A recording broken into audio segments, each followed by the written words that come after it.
Muy buenas, bienvenidos a una nueva edición del podcast de FI Conecta.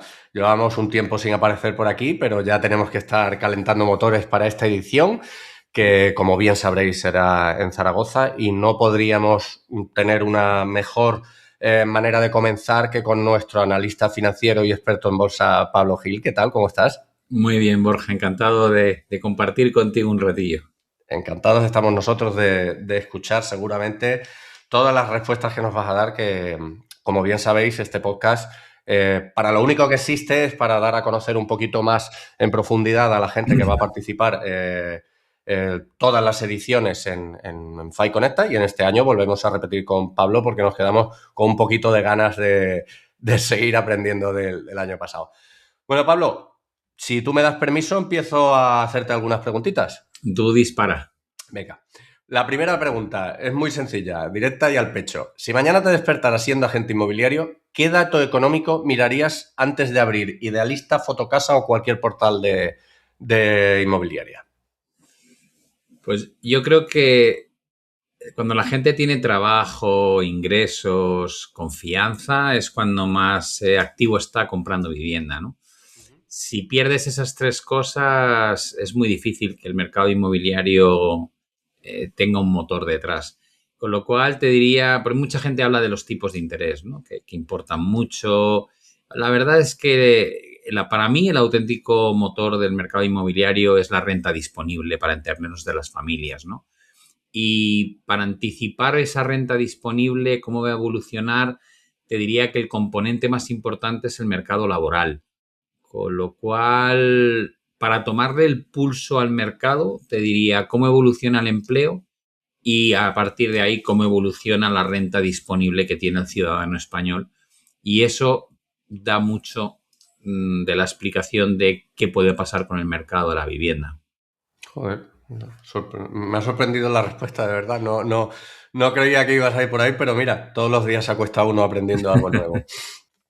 Pablo, hay muchísima gente que lleva bastante tiempo con su bola de cristal, estilo Nostradamus, prediciendo y esto el fin del mundo, pero sobre todo hay una palabra que es la crisis. ¿Estamos peor de lo que creemos o bastante mejor de lo que nos cuentan algunos?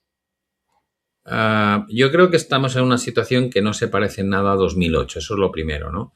En aquel momento lo que había era un exceso enorme de construcción, de endeudamiento de familias y promotores. Había una oferta de vivienda que superaba ampliamente la demanda real.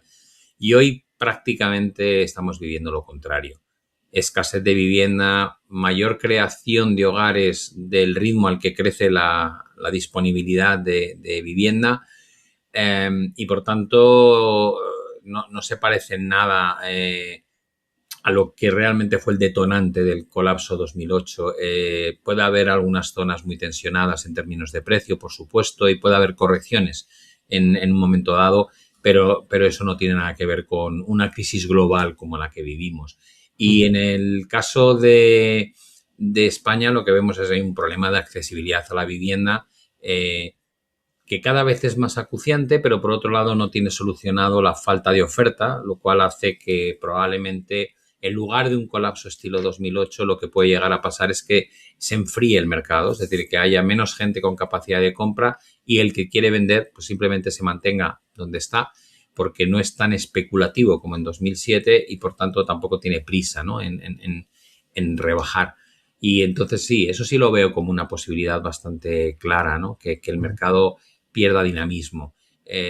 Por el lado, digamos, de lo que es la economía global, pues hemos visto una gran resiliencia en la pandemia, en la crisis energética, con las guerras, con el repunte de la inflación, con la subida y luego posterior bajada de tipos. Y dices, bueno, nada afecta. Digo, bueno, sí, se acumulan desequilibrios, más deuda, más déficits, valoraciones muy elevadas. Seguimos teniendo problemas demográficos en muchas economías desarrolladas.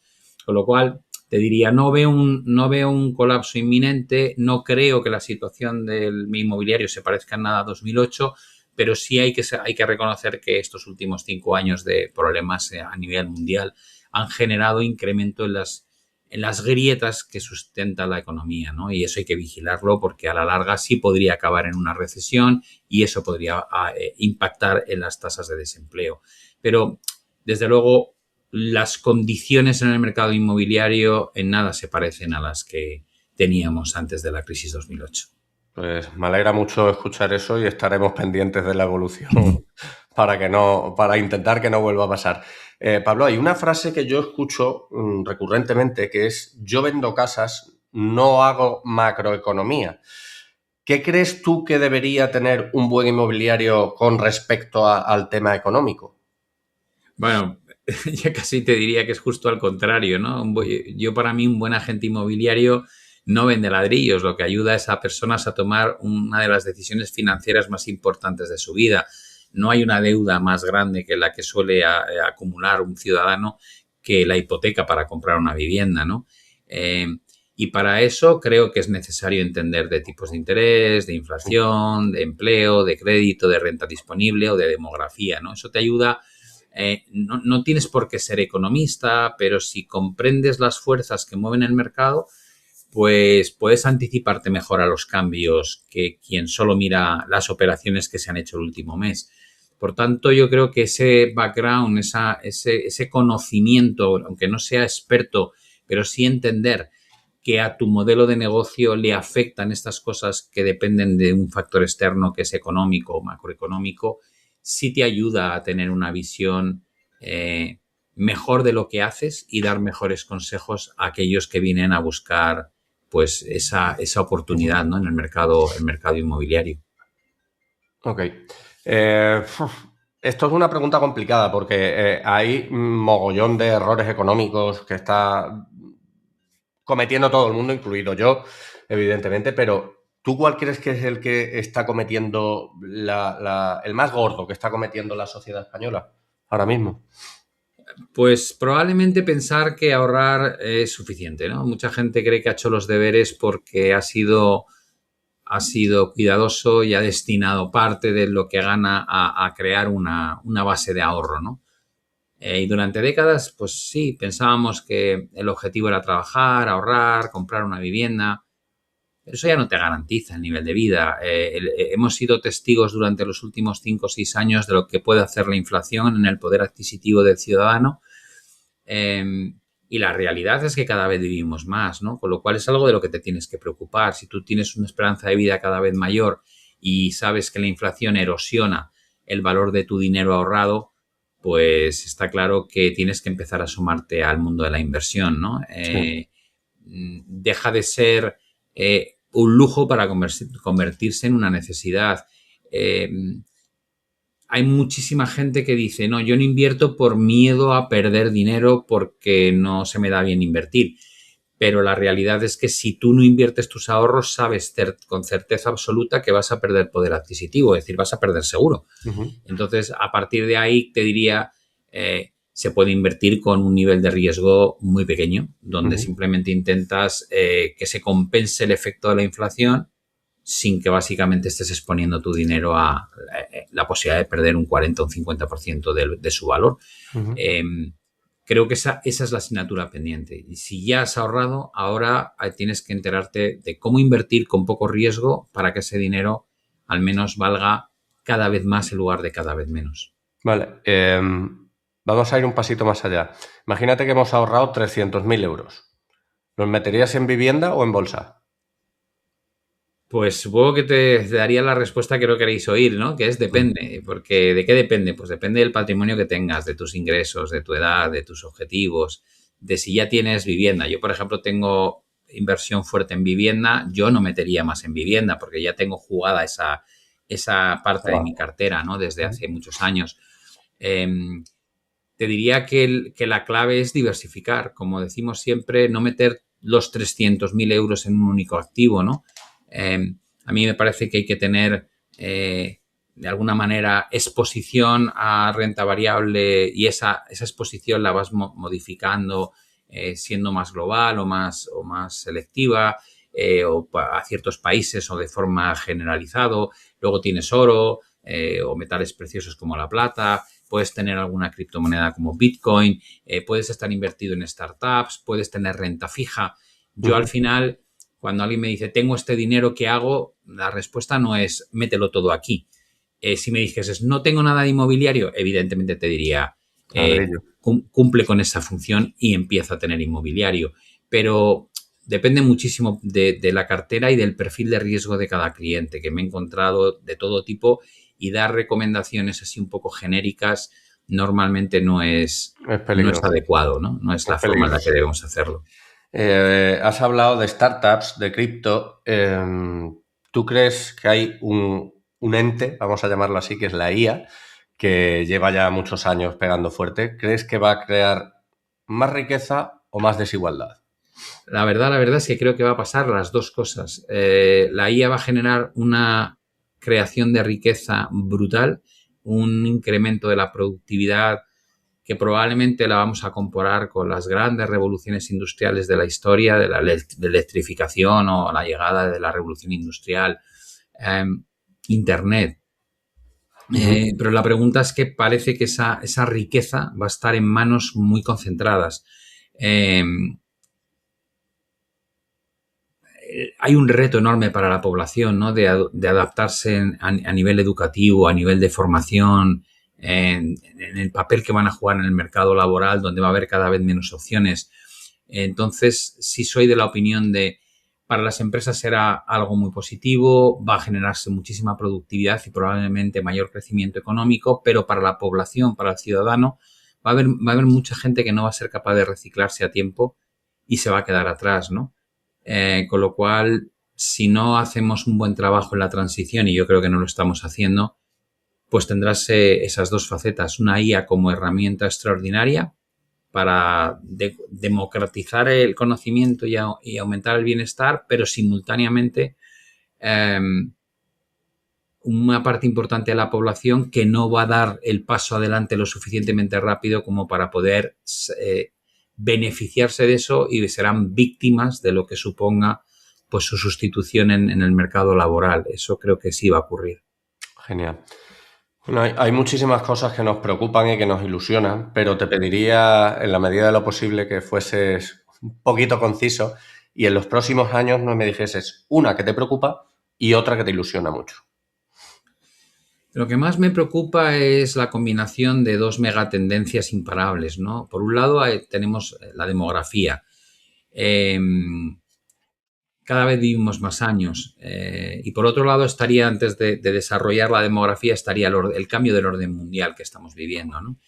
Pero lo cierto es que cuando tú miras la demografía dices, vivimos cada vez más, nacen cada vez menos niños, y cuando eres economista y dices, vale, ¿por qué es un problema? Y dices, bueno, pues porque tu sistema de pensiones, tu sistema de sanidad, todo depende de modelos que fueron diseñados cuando la pirámide de la población era que todo el mundo tenía 3, 4, 5 hijos, que la esperanza de vida era 75 años, y te das cuenta que no hemos evolucionado el modelo social, y no lo hemos adaptado a la nueva realidad que tenemos, ¿no? Entonces, es un modelo que es totalmente imposible sostener. Y no veo que haya un golpe de realismo en los políticos que digan tenemos realmente aquí que hacer algo distinto, ¿no? Y por tanto estamos abocados a problemas futuros muy serios. Por otro lado, tenemos un mundo que cada vez está más fragmentado, con una polarización política brutal, pero no solo en España, en todos sitios. Tensiones geopolíticas entre países, guerras comerciales y una rivalidad que te diría cada vez es más evidente, ¿no? Sí. Y al final eso pues puede acabar afectando al crecimiento económico, a la estabilidad social, a la capacidad de la sociedad de tomar decisiones de largo plazo. Todo lo que hacemos es apagar fuegos, ¿no? Cuando hay un problema lo convertimos en prioritario y echamos atrás el resto de los problemas de largo plazo. Lo vimos con la Agenda 2030 cuando hubo la crisis energética, por ejemplo. Y luego, por otro lado, lo que más me emociona de todo es la propia revolución tecnológica que estamos viviendo, ¿no? La combinación de inteligencia artificial, robótica, biotecnología, nuevas fuentes de energía, creo que va a cambiar la calidad de vida de forma brutal y nos van a ayudar a resolver problemas que llevamos planteándonos desde hace décadas y para los que no teníamos solución. Entonces creo que vamos a afrontar una década que probablemente sea de las más complejas de la historia, pero también de las que calificaremos luego como una de las más transformadoras, ¿no? y que Sí. va a llenar de oportunidades a unos pocos Ujú. y hay que prepararse para ser de esos, de los que se puedan aprovechar de lo nuevo que llega, ¿no? Y creo que es una dicotomía curiosa Sí. de presión por un lado y gran oportunidad por otro. Vamos a intentar todos prepararnos.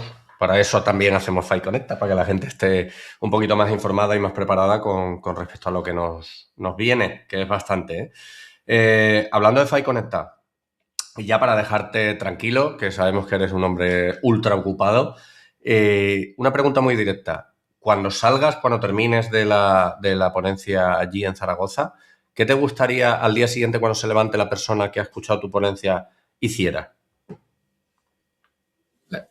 Me gustaría, normalmente cuando haces una charla lo que te gusta es remover un poco el interior del que te escucha, ¿no? Y sacarle de su zona de confort. Pues tal vez la pregunta, que si hiciese una pregunta de qué está cambiando en la economía, en la sociedad o a nivel tecnológico que pueda afectar a mi negocio dentro de 5 o 10 años. Eh, Quienes se hacen este tipo de preguntas con el tiempo son los que más rápido se adaptan al nuevo entorno. Eh, Creo que la satisfacción es cuando despiertas esa curiosidad o esa inquietud Sí. eh, y haces que la persona que desarrolla su actividad de repente no sea continuista, sino que de un paso se pare, analice y diga hacia dónde vamos. O sea, esto va a ser igual dentro de 5, 6, 7 años, no va a ser igual. Si no es igual, ¿qué tengo que hacer yo para mejorar en mi trabajo o para servir mejor al cliente que entra? Y tendemos a no querer plantearnos cosas que desconocemos. Salir de la zona de confort es muy complicado. Y aquí la idea con este tipo de conferencias es, señores, esto está cambiando, el mundo no va a ser como era, piense usted cómo le va a afectar y qué soluciones puede implementar. Creo que eso sería lo más bonito. Me parece lo más acertado del mundo, el tocarle un poquito el cerebro a la gente para que se lo exprima y diga, estoy bien, estoy mal, puedo ir más, puedo ir menos, estoy equivocado, tengo razón.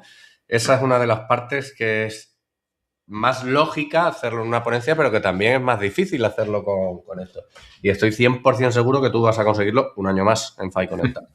Muchas gracias, Borja. Bueno, Pablo, simple y llanamente darte las gracias por compartir con nosotros este ratito, por compartir tus conocimientos de una manera tan llana. Esperemos que la gente lo sepa entender de una manera rapidita, que es para lo que valen los podcasts. Y te esperamos ya con mucha ansiedad para este octubre. Fenomenal, pues estaré encantado de ir para allá, para Zaragoza y compartir ese fin de semana con vosotros. Genial. Y a vosotros, pues nada, que en breve volvemos con otro episodio, con más cositas, más ponentes y más cosas bastante, bastante curiosas que os tenemos preparadas. Un abrazo, nos vemos en el siguiente episodio. Un saludo.